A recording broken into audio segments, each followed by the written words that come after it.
Praise the lord. దేవునికే మహిమ కలుగునుగాక.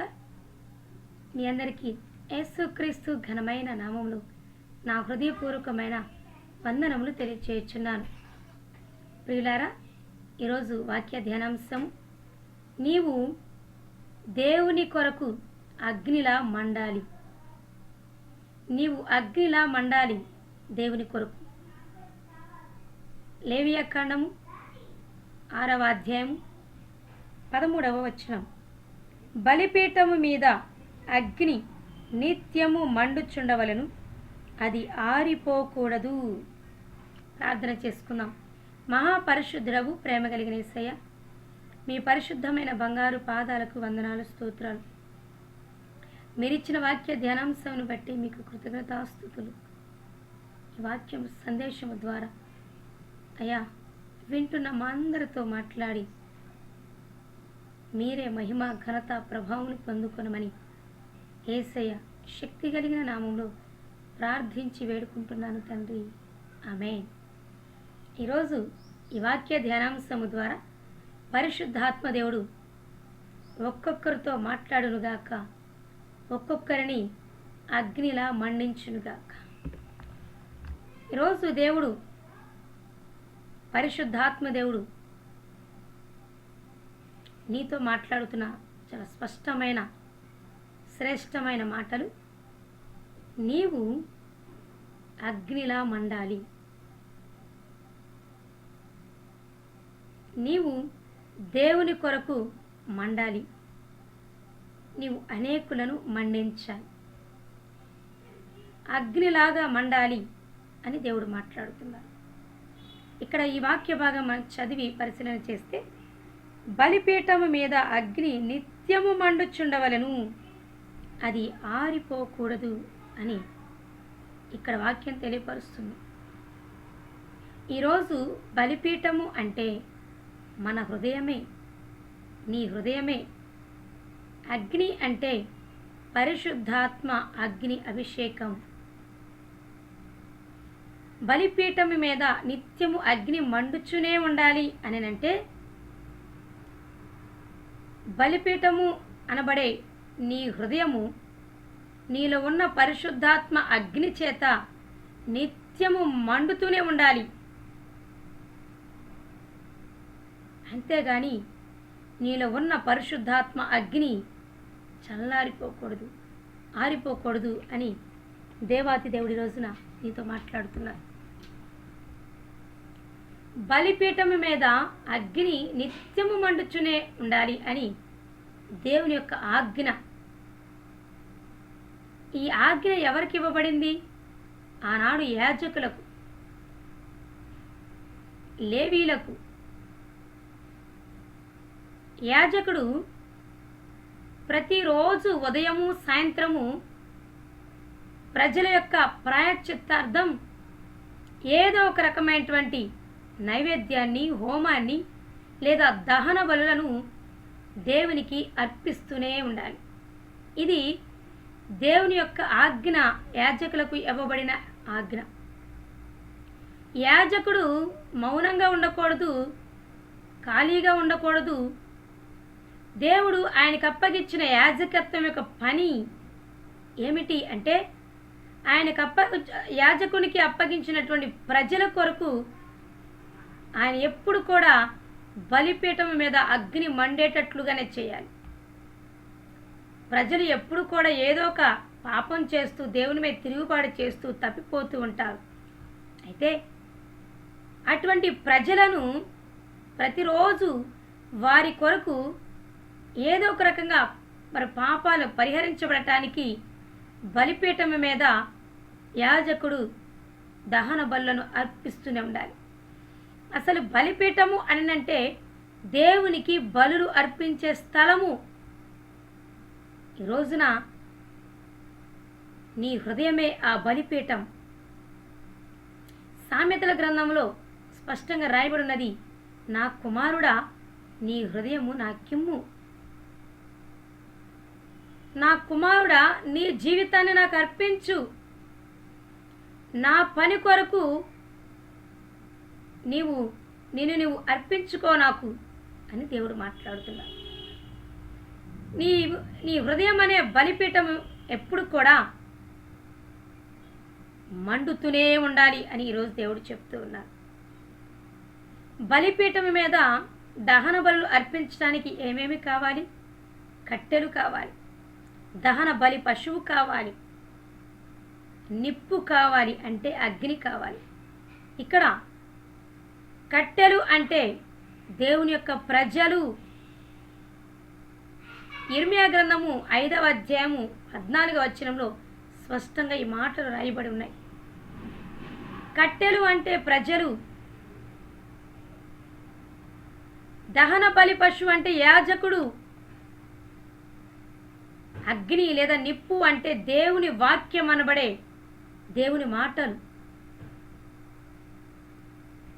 దేవుని మాటలు అగ్ని వంటివి, నా మాట అగ్ని వంటిది కాదా అని దేవుడు అంటారు.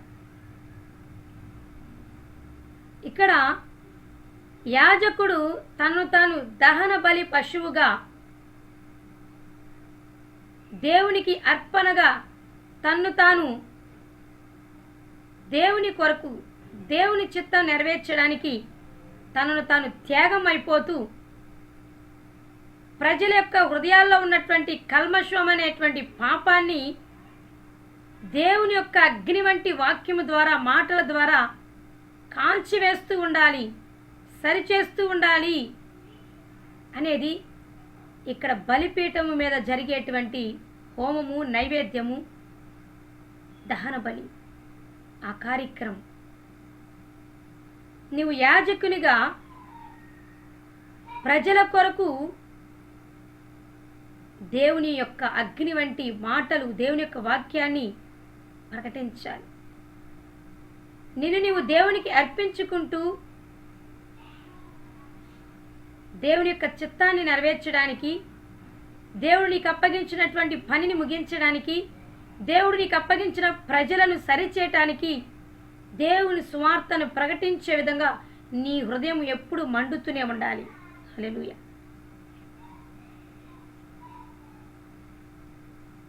అంటే ఎప్పుడు నీ హృదయం మండుతూనే ఉండాలి, కానీ నీలో ఉన్న పరిశుద్ధాత్మ అగ్ని మండుతూనే ఉండాలి. అది ఎన్నడూ ఆరిపోకూడదు అని దేవుడిని ఈరోజు నీతో మాట్లాడుతున్నాడు. ఆ రోజున యాజకునికి దేవుడు ఒక్కటే ఒక ఆజ్ఞ ఇచ్చారు, ప్రాముఖ్యమైనది. యాజకులారా, బలిపీఠం మీద ఎప్పుడు కూడా అగ్ని మండుతూనే ఉండాలి.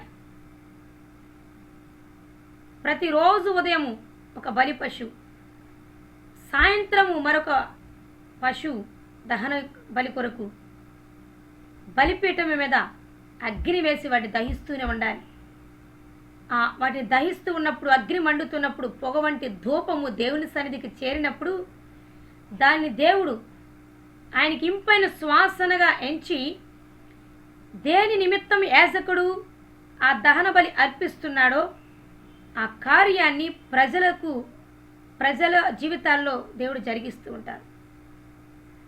సమాధానం కొరకు యాజకుడు బలిపీఠం మీద బలిని అర్పిస్తుంటే ఆ ధూపము దేవుని యొద్దకు చేరి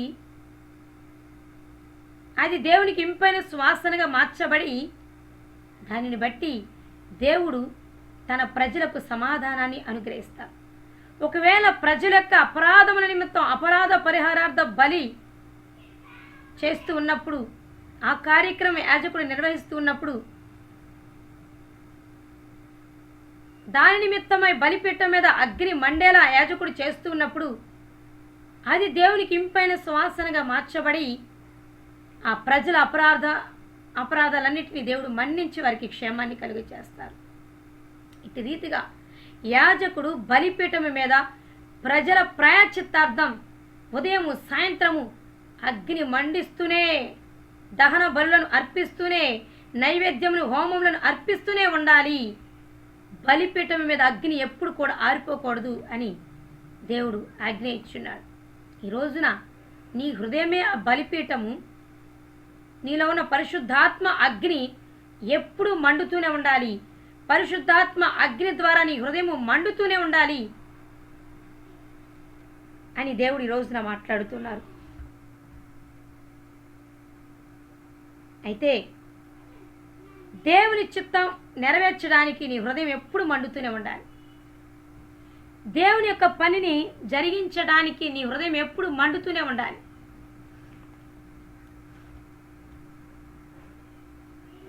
అలాగే ఆత్మల భారము కలిగి నీ హృదయం ఎప్పుడు మండుతూనే ఉండాలి. ఆత్మల రక్షణార్థమై నీ హృదయం మండుతూనే ఉండాలి. నీలో పరిశుద్ధాత్మ అగ్ని అభిషేకమును దేవుడు ఉంచి ఉన్నారు.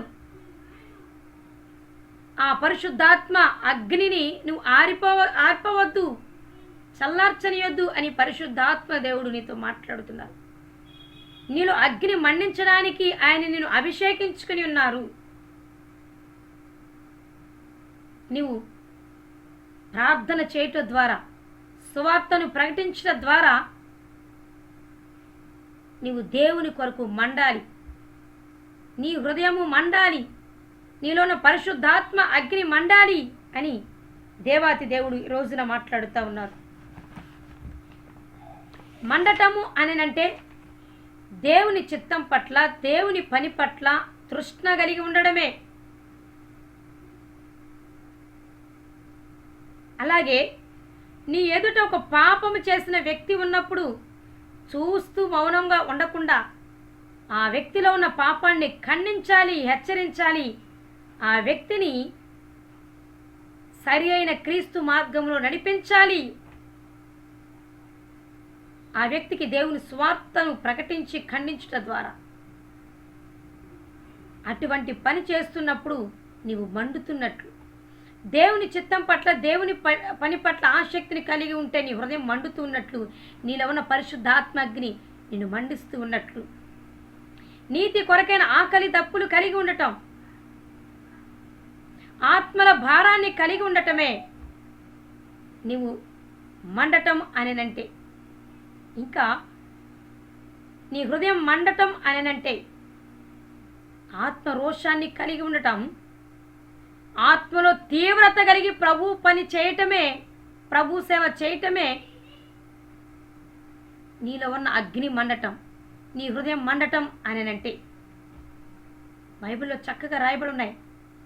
మీలో ఉన్న పరిశుద్ధాత్మను దుఃఖపరచుకుడి, మీలో ఉన్న పరిశుద్ధాత్మను ఆర్పకుడి, ఎల్లప్పుడూ ఆత్మపూర్ణులై ఉండుడి, ఆత్మలో తీవ్రత కలిగిన వారై ప్రభు సేవ చేయండి, ఆత్మరోషం కలిగి ప్రభు చిత్తం నెరవేర్చండి, ఆత్మ భారం కలిగి సువార్తను ప్రకటించండి. అనేక ఆత్మలు నశించిపోతూ ఉన్నాయి, అనేక ఆత్మలు నరకానికి చేరువవుతూ ఉన్నాయి. అయితే ఈ సమయంలో నీ హృదయము పరిశుద్ధాత్మ అగ్ని చేత మండాలి. నువ్వు మండుతూ స్వార్థను ప్రకటిస్తే, నువ్వు ప్రార్థన చేస్తే అనేక ఆత్మలు నీ ద్వారా రక్షించబడతాయి, అనేక ఆత్మలు నీ ద్వారా పరలోకానికి చేర్చబడతాయని పరిశుద్ధాత్మ దేవుడు నీతో మాట్లాడుచున్నారు. నీలో ఉన్న అగ్నిని ఆర్పవద్దు ప్రియ సహోదరి సహోదరుడా. నీకు దేవుడు అనుగ్రహించిన అభిషేకమును ఆర్పివేయవద్దు. ఆయన నిన్ను మండించడానికి నీలోనికి వచ్చాడు. ఈ రోజున నా కొరకు నువ్వు మండు అని మాట్లాడుతున్నారు. ఇప్పటి వరకు ఆత్మరోషం లేని వ్యక్తిగా నీ స్వార్థం కొరకు, నీ స్వచిత్తాన్ని నెరవేర్చుకోవడం కొరకు నీలో ఉన్న పరిశుద్ధాత్మ అగ్నిని చల్లార్పివేస్తున్నావు, ఆర్పివేస్తున్నావు. కానీ ఈ రోజున దేవుడు నీతో మాట్లాడుతున్నారు, నీలో ఉన్నటువంటి పరిశుద్ధాత్మ అగ్ని ఆరిపోకూడదు, అది నిత్యము మండుచునే ఉండాలి. దేవుని నామానికి మహిమ కలుగునుగాక.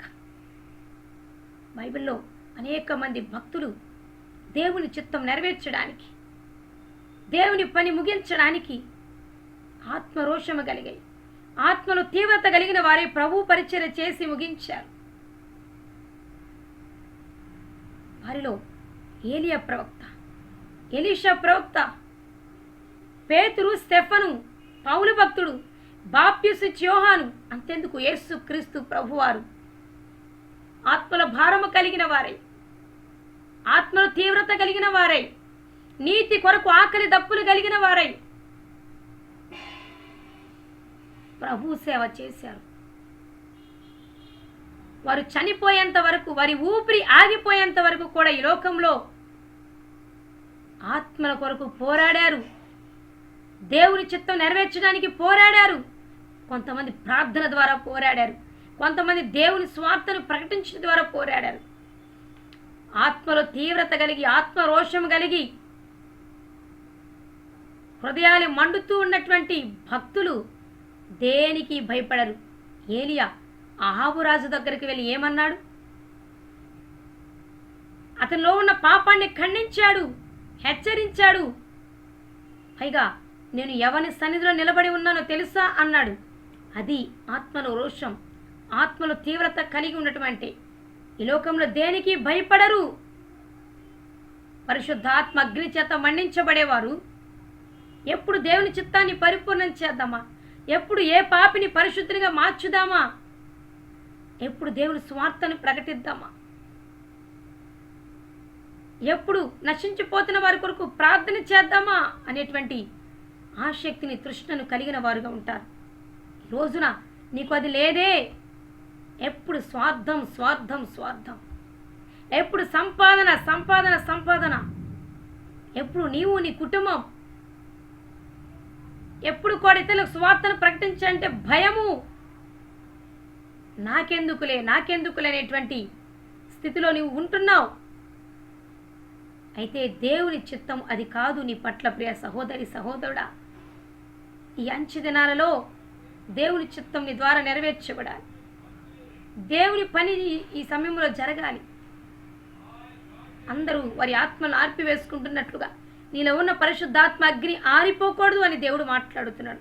బలిపీఠము మీద నిత్యము అగ్ని మండుతూనే ఉండాలి. అది ఆరిపోకూడదు. ఆరిపోయిందా ప్రజలు నశించిపోతారు. ప్రజలు పాపంలో మునిగి తేలిపోతారు. అందుకనే యాజకునికి హెచ్చరికతో కూడిన ఆజ్ఞ జారీ చేశారు అన్నాడు. యాజకులారా, బలిపీఠం మీద ప్రతి ఉదయము సాయంత్రము అగ్ని మండుతూనే ఉండాలి, నిత్యము మండుతూనే ఉండాలి. నేను మీకు అప్పగించిన ప్రజల కొరకు మీరెప్పుడు ప్రార్థన చేసేవారు ఉండాలి. నా సువార్తను ప్రకటించుచున్న వారికి ఉండాలి.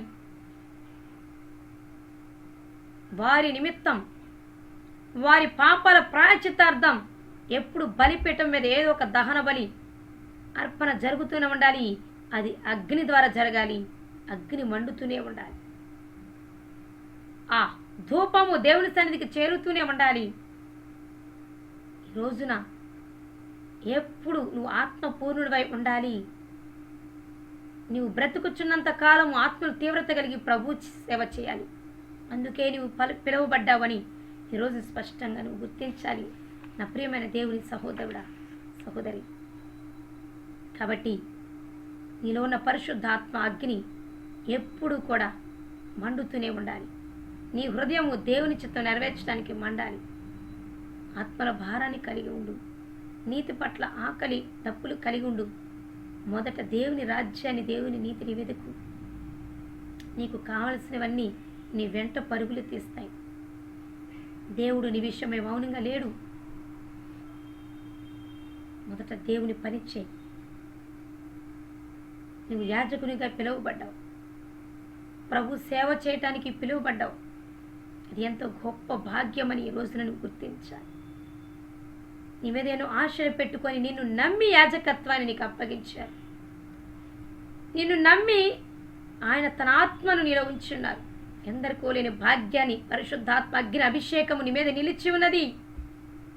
ఆయన నిన్ను మన్నించడానికి వచ్చారు. నీలో ఉన్న పరిశుద్ధాత్మకు లోబడు. ఆయన గౌరవించు. ఆయన్ని సంతోషపెట్టు. ఆయన స్వరాన్ని గుర్తించు. ఆయన నిన్ను ఆత్మపూర్ణుడిగా చేసి వాడుకోవడానికి సిద్ధంగా ఉన్నారు. కాబట్టి నీవు అగ్నిలా మండాలి. నీ హృదయం అగ్నిలా మండాలి. నీలో ఉన్న పరిశుద్ధాత్మ అగ్ని ఎప్పుడు మండుతూనే ఉండాలి. అది ఆరిపోకూడదు. ఎలా మండాలి? సువార్త ప్రకటించడం ద్వారా, అనేకుల కొరకు నువ్వు ప్రార్థన చేయటం ద్వారా మండాలి. ప్రార్థనలో పోరాడాలి. అలాగే సువార్తను ప్రకటించడం ద్వారా కూడా నువ్వు పోరాడాలి. అనేక మంది నీ ద్వారా రక్షించబడబోతున్నారు. బలమైన పరిశుద్ధాత్మ కార్యాలు నీ ద్వారా జరగబోతున్నాయి. ఆయన నీ కుడి చేయి పట్టుకొని ఉన్నారు. ఆయన నీ కుడి చేయి పట్టుకొని ఉన్నారు. రే సహోదరి సహోదరుడా, ఆత్మలు తీవ్రత కలిగి ప్రభు సేవ చేయి. నీ ద్వారా గొప్ప కార్యాలు చేయబోతున్నారు. నీలో ఉన్న పరిశుద్ధాత్మ అగ్ని ద్వారా నిన్ను మండించి నీ ద్వారా అనేకులు మండించబోతు. నీవు లోబడితే, ఆయన మండిస్తూ ఉన్నప్పుడు ఆసక్తిని వ్యక్తపరిచితే దేవుడు నిన్ను బట్టి సంతోషపడతారు. దేవుడు నీ హృదయవాంఛలన్నీ తీరుస్తారు. ఈ వాక్యం దేవుడు నీ హృదయంలో స్థిరపరిచి ఫలింపచేయుగాక. ఆమేన్. మహాపరిశుద్ధుడా, ప్రేమ కలిగిన తండ్రి, నీ పరిశుద్ధమైన బంగారు పాదాలకు వందనాలు, స్తోత్రాలు. ప్రభువా, వింటున్న ప్రతి ఒక్కరు ఆత్మల తీవ్రత కలిగి నీ సేవ చేయనట్లుగా నీ పరిశుద్ధాత్మ అగ్ని ద్వారా ఒక్కొక్కరి హృదయాన్ని, ఒక్కొక్కరి ఆత్మను మండించండి ప్రభువా. నీ చిత్తం పరిపూర్ణంగా నెరవేర్చేందుకు వారిలోని పిరికితనాన్ని పారద్రోలి ఆత్మపూర్ణులుగా చేసి, అయా నీ చిత్తం మీరే ముగించుకోండి. నీ చిత్తం సంపూర్ణంగా మేము నెరవేర్చడానికి మేమైతే యోగ్యులము కాదు, శక్తివంతులం కాదు. నీవే మమ్మలను మండించి నీ చిత్తాన్ని పరిపూర్ణంగా నెరవేర్చుకొని నీవే మహిమ ఘనత ప్రభావం పొందుకొనమని యేసయ్య అతి శ్రేష్టమైన నామములో అడిగి వేడుకొని ప్రార్థించుచున్నాను తండ్రి. ఆమేన్. దేవుని యొక్క కృపా సమాధానంలో మీకు తోడుగా ఉండునుగాక. పరిశుద్ధాత్మ దేవుడు మిమ్మల్ని మండించునుగాక. మీ ద్వారా అనేకులు మండించునుగాక. ఆమేన్.